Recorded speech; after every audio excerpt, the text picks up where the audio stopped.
So in conclusion then, the glass blind spot is definitely not a racist.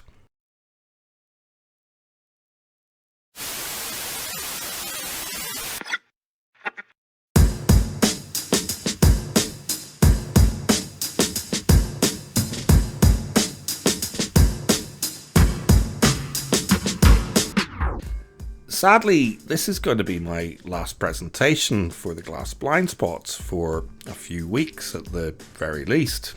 I'll say a little bit more about that particular situation at the end of the show, but for now, in this presentation, I want to address the matter of cancel culture and outcomes arising from passive-aggressive, tactical pearl-clutching, disingenuous interpretations, cherry-picked data, quotes plucked from context, Twitter storms, mass reporting, yellow journalism, anonymous vexatious complaints, hearsay, possibly criminal behaviour, and plain and simply false, malicious and defamatory claims. Over the years, the Glass Blind Spot has considered many different aspects and examples of these phenomenon, and sadly, many of the men and women that I have spoken to and collaborated with have at some stage or another, at the very least, experienced the inconvenience and distraction of self-evidently baseless accusations from activists and ideologues motivated by a desire to make people who don't think exactly like them simply shut up,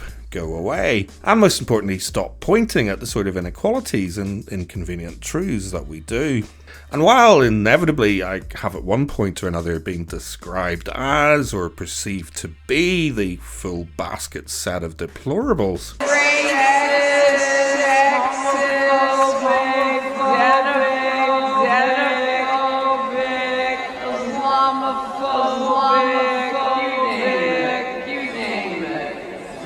and quite a lot of other childish things in between. Speaking personally, to date I've gotten off considerably lightly compared to most of the people I know who, like me, have put their head above the parapet and dared to speak out on behalf of boys and men. That being said, following a relatively recent, lengthy and apparently anonymous phone call from a concerned third party, I have been invited to participate in a disciplinary process by my employer. Seemingly this all has something to do with the perception or presumption, or at the very least proposal, that I may actually be a vile misogynistic member of the so-called manosphere. That my personal and political views may be incompatible with those of my employer, that my content promotes factual inaccuracies, and that while I may not have personally caused women to literally fear for their life due to my online behaviour, I am definitely in some way associated with the sort of people that apparently definitely do. Based on the dubious and seemingly deeply disingenuous interpretations and inferences that have been put to me, it seems that sadly and for whatever reason, my employer of 20 years has opted to lean heavily into the narrative proposed to them via a method of communication that I'm advised would be dismissed as hearsay in criminal or civil proceedings. I can't say very much else about my situation because the process is very much ongoing. It may last for quite some time, and I've been advised that my employer is taking these anonymous and, in my view, clearly malicious claims very seriously indeed. And so, in this video, I want to take some time to reflect upon why it is that activists and ideologues are so very often motivated to make complaints about matters and people that all too often turn out to be altogether more nuanced or entirely fallacious than they might initially present them to be. And as I always attempt to come at things from a glass half full perspective, I also want to reflect on a previous occasion where notably non-anonymous individuals made a not entirely dissimilar attempt to drag my bad name down. Alright gentlemen, let's do this. Pull me around, drag my bad name down. Pull me around, drag my bad name down. Pull me around, drag my bad name down. Now I need some food, some sleep, some company to keep the sun, some shade. Since then, thanks to Mike Buchanan and a wonderful team of people in Australia, there have been 3 more conferences. And they have withstood the slings and arrows of feminists social justice warriors and other assorted meanies, lunatics, and doofuses, intent on preventing us from meeting and discussing our true goal of reinstating the patriarchy. Also creating a fleet of cybernetic amphibious superintelligent sharks with lasers installed in their foreheads with which we plan to take over the world. And yes, I said that. I said it out loud. The whole compassion for men and boys thing was just a smokescreen to cover up our true intentions. Pull me around, drag my belly down. Pull me around, drag my belly down. Pull me around, drag my belly down. I need some food, some sleep, some company to keep the sun, some shade in somebody's bed.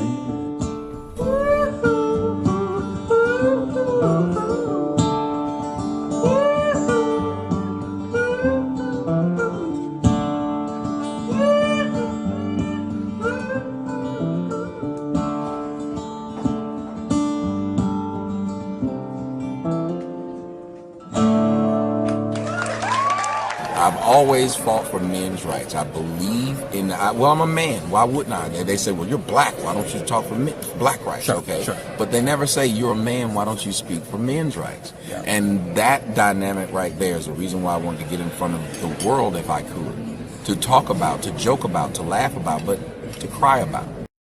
Sometimes, if you didn't laugh, you most probably would end up crying. Don't get me wrong, crying is obviously and most definitely a legitimate response option when confronted with hatred, bigotry and stone-cold lies. It can also be a necessary human and entirely involuntary reaction to the sense of fear, isolation and personal despair that the cold world consequences of such lies can provoke. But when anonymous activists attempted to get the 2019 International Conference on Men's Issues shut down by spreading rumours that the Chicago Sheraton Hotel was hosting a meeting of known white supremacists, the natural reaction from most people in attendance was simply to shrug their shoulders, laugh out loud, and simply get on with the rest of their day. Karen Strong's opening speech 2 days earlier acknowledged the reality that such nefariousness is sadly and simply par for the course, with one previous conference even having to be relocated at short notice due to a bomb threat phoned in by one of the numerous meanies, lunatics and doofuses that have a perennial problem with people coming together to talk about human rights.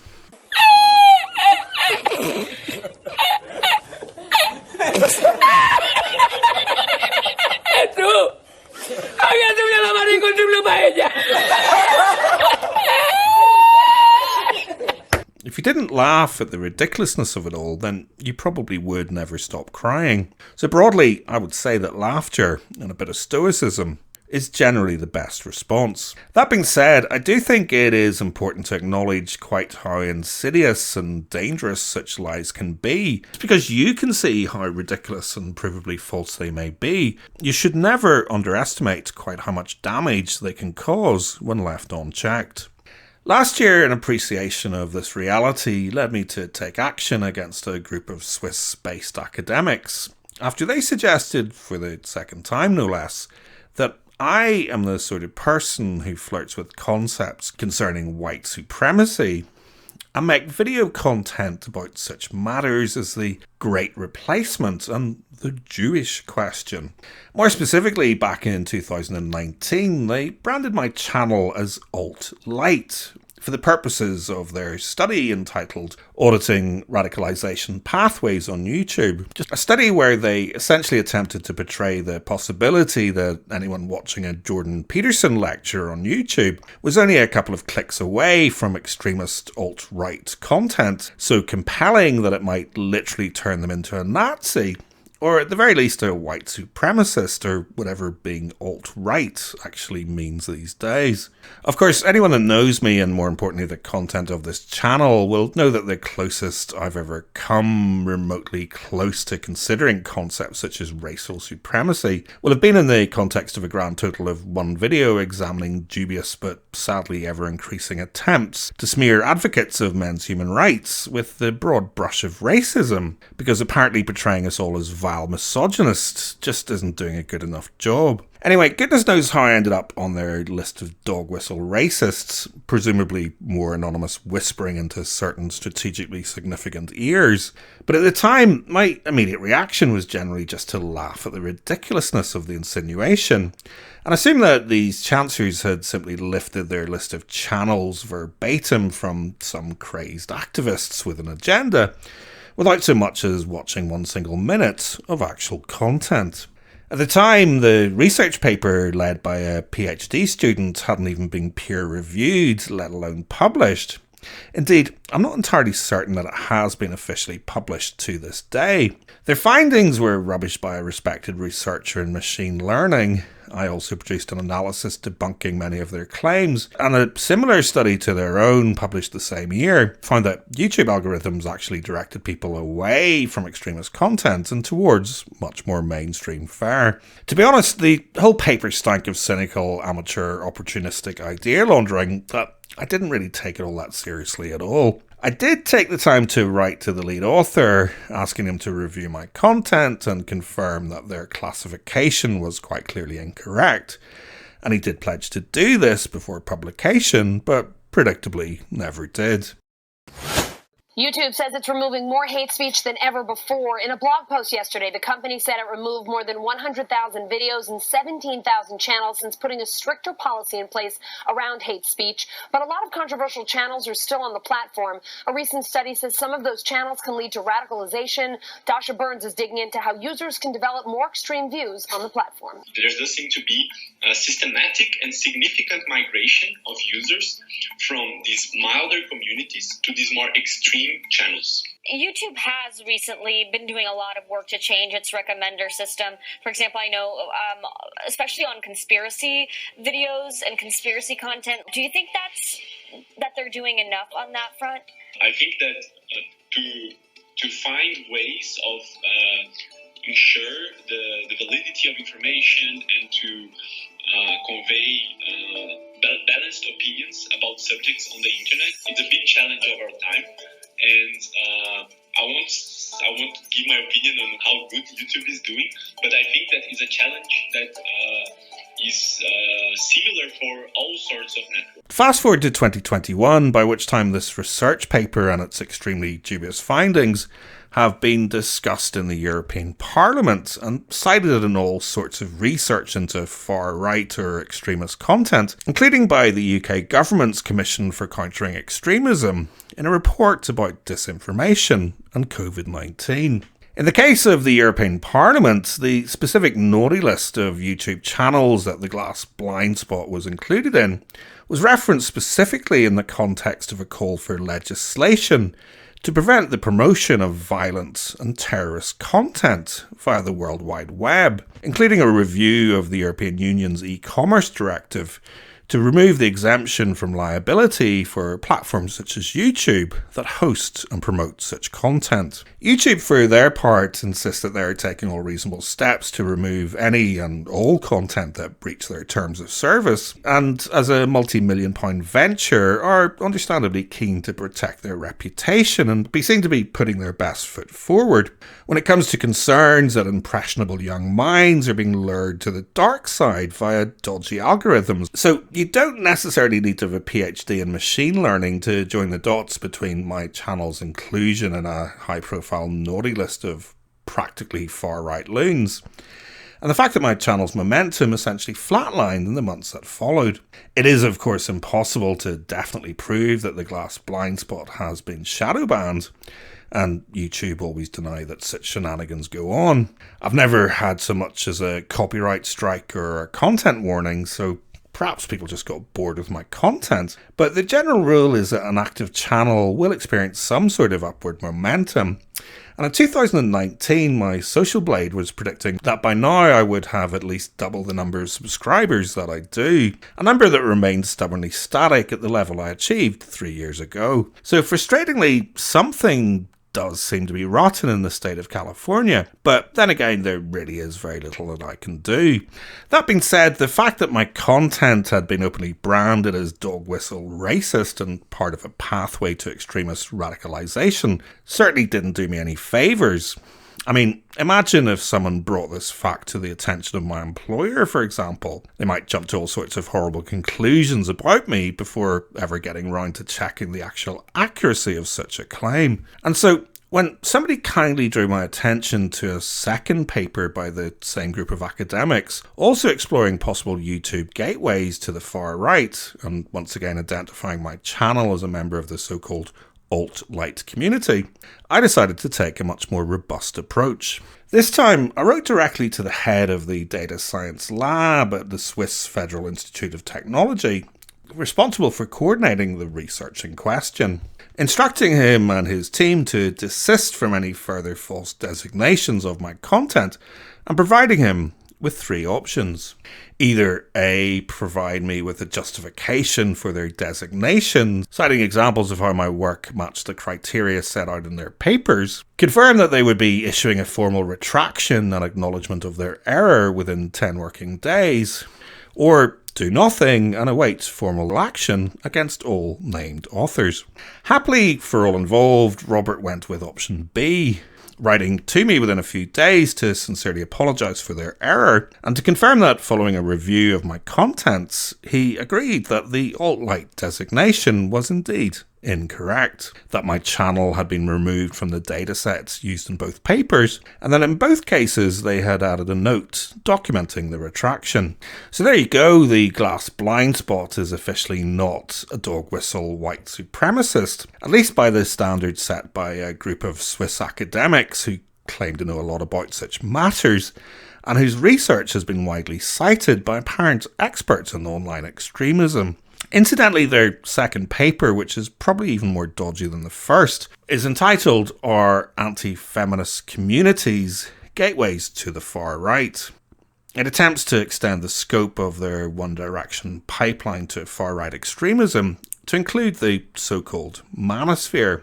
I guess that the fact that the glass blind spot isn't included in any of these datasets could go some way to debunking at least one claim made by the concerned self-identifying feminist who contacted my employer, namely that the glass blind spot is a prominent member of the so-called manosphere. But personally, I prefer to address that claim in a slightly different way. And to do this most effectively, let me first invite you to consider the words and perspective offered by one of the so-called manosphere's most prominent critics, in response to a question about social media censorship, where she joins the dots between last January's riots on Capitol Hill, the 2020 Christchurch mosque massacre, the 2018 Toronto van attack, and the infamous Santa Barbara shootings by Elliot Rodger in 2014.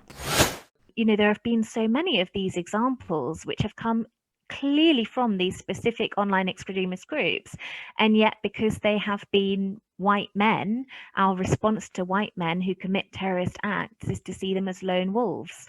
Some of the kind of coverage of Elliot Rodger talked about how he'd been bullied at school, and perhaps that was what had happened, and you're 3.5 times more likely even to see an article about a mass killing if the perpetrator is Muslim in the first place. And then you've got people like the New Zealand mosque attacker you've got people calling him a baby-faced, cherubic, angelic boy in front-page headlines, with pictures of him as a baby, and his grandma said he was lovely. So what could have gone wrong? So I think until we start recognizing these men as part of a group, and that's something we find it very difficult to do with white men. We have no problem homogenizing when it comes to other groups, but we afford white men the dignity of distinct and unique personalities and identities. And until we can start to be comfortable with talking about white men as a group, I don't think that we will get our head around the fact that this is a form of extremism just as much, and in fact a much greater threat in terms of extremism. The numbers are beginning to show. Now, I'm not entirely convinced that modern media, or for that matter, feminist journalists like Laura Bates, do always afford men, especially white men, the dignity of recognising that they all have unique and distinct personalities and identities, or that they don't already feel pretty comfortable making extraordinarily sweeping statements when talking about them as a group. Nevertheless, I believe that having spent over 2 decades actively helping to combat discrimination, I can say with a reasonable amount of moral authority that the solution to real or perceived everyday sexism is definitely not more everyday sexism, especially when everyday racism and sectarianism are also being thrown into the mix. Presumably, Laura Bates feels entirely comfortable openly proposing that we must adopt robustly homogeneous perspectives about men because she has been taught to see men as a distinct class of people who are all collectively responsible for the oppression that she experiences as a member of the patriarchy's underclass. So in one sense, she's not pushing a particularly new proposal, but anyone who has read her own personal manifesto about the so-called manosphere will know that the final chapter does propose pretty sweeping and extreme consequences for any white men that don't explicitly agree with her explicitly personal is political point of view. It's the reason that I thought it was so important to take the time to talk to some of the people that she talks about in earlier chapters and highlight just how extremely dubious and extreme some of her claims really can be.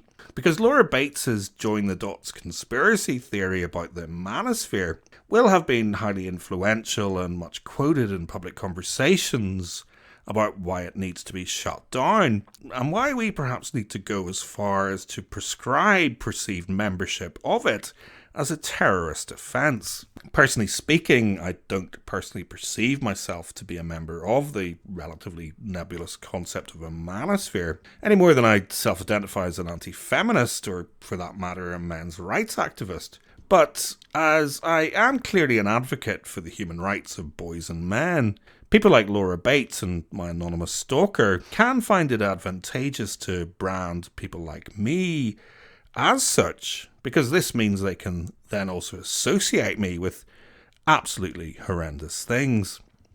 As Bates outlines in her final solution, as all members of the manosphere are essentially all part of the same infection, it necessarily follows that the entire collective parasite must be destroyed. That's right. If you want to bake a pie, that's great. If you want to have a career, that's great too.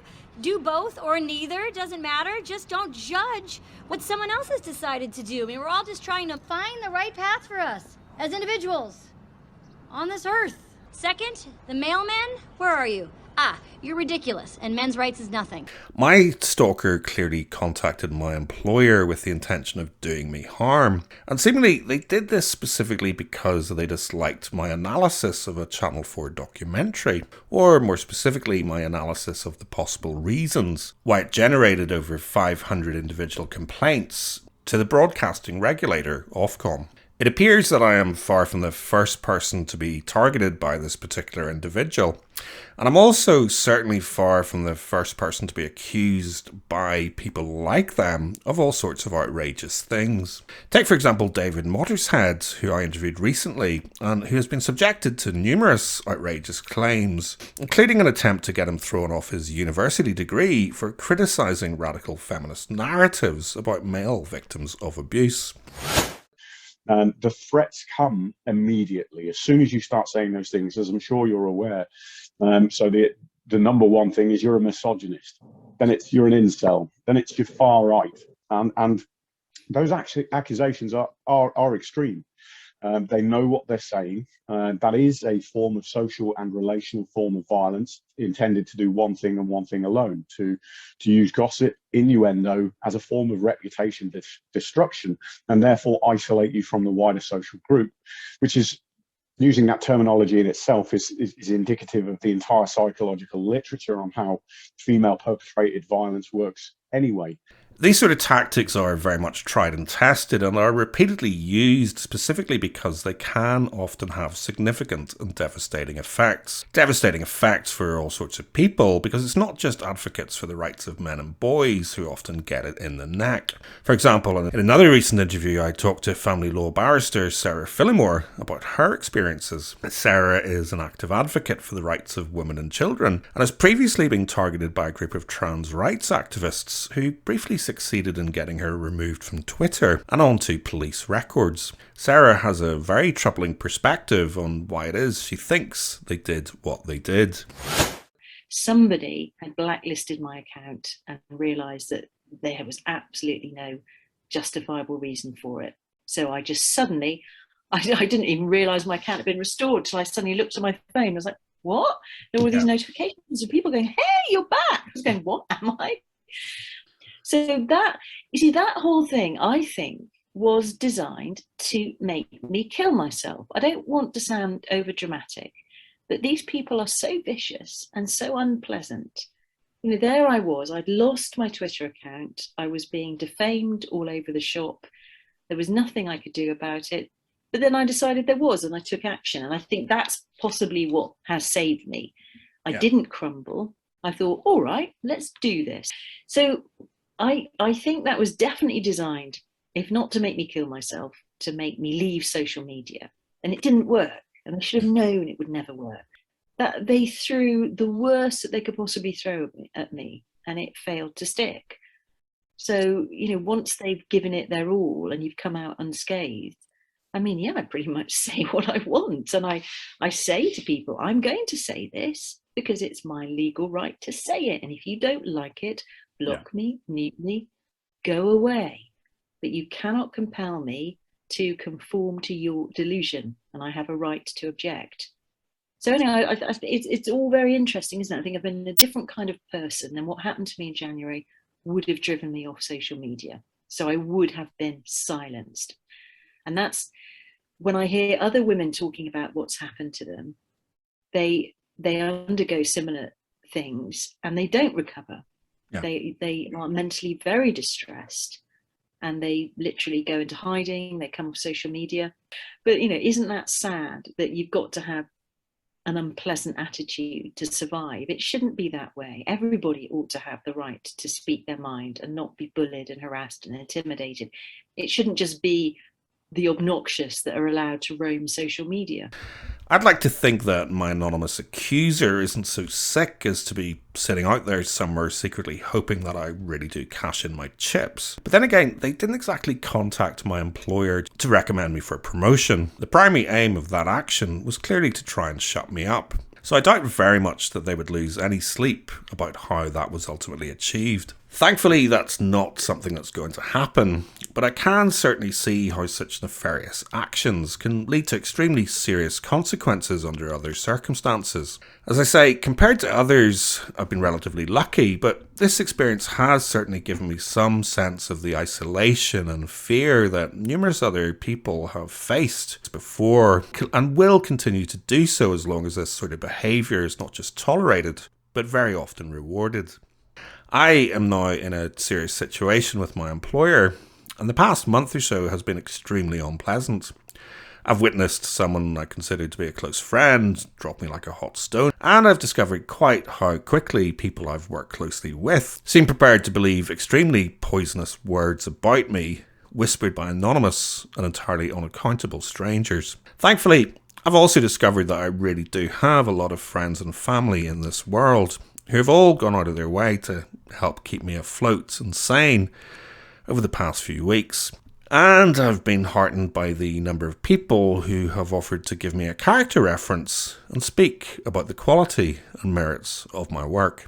So let me take this opportunity to express a sincere thank you to you all.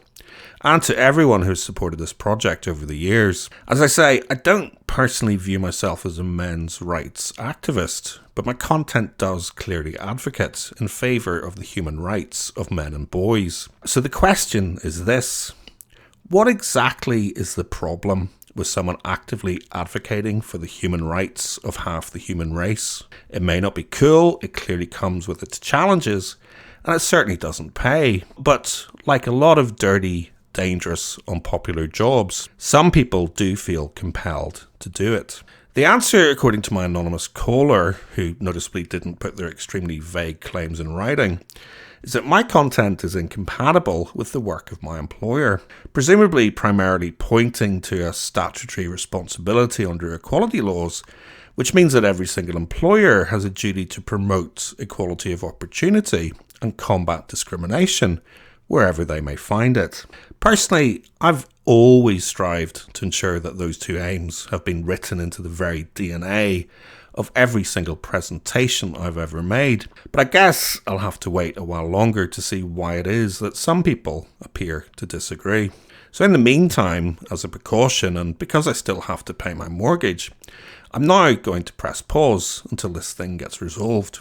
It may appear that my stalkers got what they wanted, but trust me, I will return. Have no doubt about that. And besides, before this chaos kicked off, I had already been moving towards a new direction and a new stage for this project. So, to be honest, in the long run, they've probably done me a favour. If you join the mailing list on my website before next Friday, then you can get a sneak peek of one of my new plans for 2022. And in the meantime, please stay tuned in to The Glass Blind Spot, because for the foreseeable, I will be handing over the keys to a series of guest speakers who will continue to keep you informed and entertained, pointing at elephants wherever they may be. And to kick off an exciting season of special guest star presentations, I've lined up the brilliant Deborah Powney, aka Firebird Psychologist, who very kindly stepped in for me at this year's International Conference on Men's Issues at very short notice. Deborah has joined forces with the extraordinary Sally Ann Burrows from Split the Difference for a really important campaign. So, as the saying goes, watch this space. If you're interested in helping to keep this show on the road by presenting a guest spot yourself, then by all means drop me a line. Please be assured that you will be hearing from me soon enough. And in the meantime, as the saying goes, if you see an elephant, can't you see it too? There's an elephant in the room.